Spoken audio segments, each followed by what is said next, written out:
இப்போ மாற்றியாச்சு. நம்ம இந்த ரெக்கார்ட் ரைஸையே மாற்றியாச்சு. இதுதான் பழசு. இங்கே பாருங்கள்,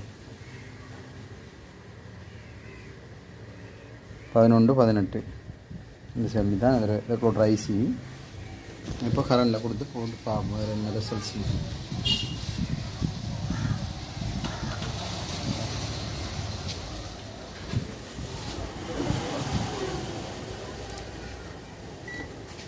இந்த இடத்துல வரக்கூடிய 3.3 வோல்ட் இப்போ சரியாக வருது.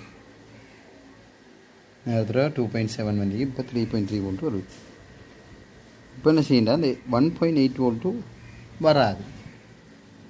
இந்த இது லைட் 10 அடி தான் அந்த வரும். இப்போ ஒன் பண்ண தான் இவங்க இஷ்டம் லைட் 10